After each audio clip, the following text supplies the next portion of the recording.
مغالطوں کی انتہا تو یہ ہے کہ جو بات بالکل واضح رہتی ہے، اپنی بات منوانے کے لیے اور اپنی ناک اونچی رکھنے کے لیے ایک صاف اور سیدھی اور واضح بات کا انکار کر جاتا ہے۔ اب رمضان شریف آ رہا ہے، اب یہ بحث چالو ہو جائے گی، پیپر، پمفلٹ، اخبارات، اس سے آپ کو بھرے پڑے ملیں گے کہ بھائی 20 رکعت تراویح یا 8 رکعت تراویح سے ہوتا آ رہا ہے، اب تک حفاظت ہو،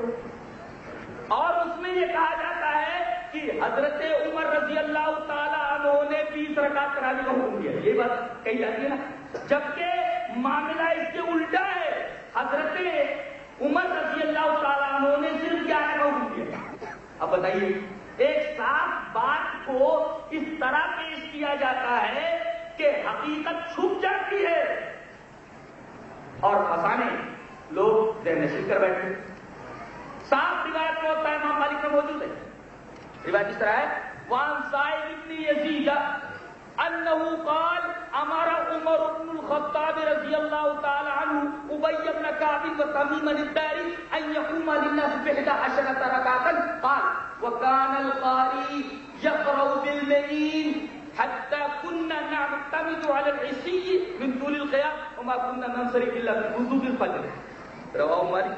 الموطا۔ حضرت صاحب بن یزید فرماتے کہ حضرت عمر بن خطاب نے دو صحابیوں کو، ابی بن کعب کو اور تمیم داری کو، حکم دیا کہ وہ جائیں لوگوں کو 11 رکعت تراویح پڑھائیں، ان يقوم للناس ب11 ركعة، پوری روایت نے پڑھ دی کہ 11 رکعت تراویح جا کر کے پڑھائیں۔ اور راوی آگے پڑھتا ہے کہ ہم لوگ جب تراویح پڑھنے کے لیے جاتے ہیں تو تراویح کیسی ہوتی ہے؟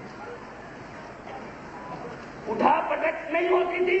تراویح کیسی ہوتی تھی؟ تراویح کی کیفیت بتا رہے ہیں راوی کہتا ہے وَكَانَ الْقَارِئُ يَقْرَأُ بِالْمِئِينِ، ایسی سورتیں پڑھتا تھا وہ 100 آیتیں پڑھتا چلا جاتا تھا، یہاں تک کہ ہم لوگ اپنی لاٹھیوں کا سہارا لیتے تھے قیام کے لمبا ہونے کی وجہ سے، یا تو کھڑے ہوئے گڑبڑ یا ملون گڑبڑ تا ملون اللہ سمجھ اللہ اکبر۔ تو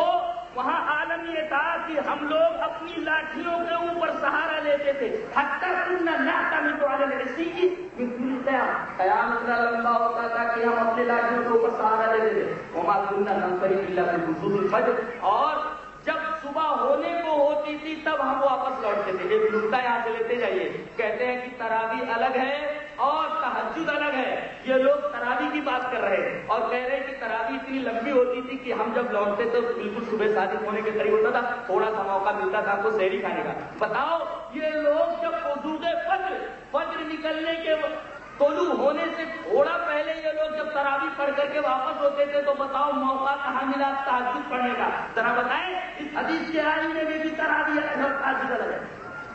یہ حدیث نہیں بتاتے، اس لیے کہ حدیث جب بیان کریں گے تو ایک تو یہ ملے گا کہ حضرت عمر نے ابی بن کعب اور تمیم داری کو 11 رکعت پڑھانے کا حکم دیا، اور دوسرے یہ بھی ملے گا کہ جلدی تراویح نہیں پڑھنی چاہیے، اور تیسرے یہ بھی ملے گا کہ جب وہ لوگ صبح صادق کے قریب لوٹتے تھے تو پھر تہجد کب پڑھتے تھے، اور ہم لوگ کہتے ہیں کہ تہجد الگ ہے تراویح الگ ہے۔ یہ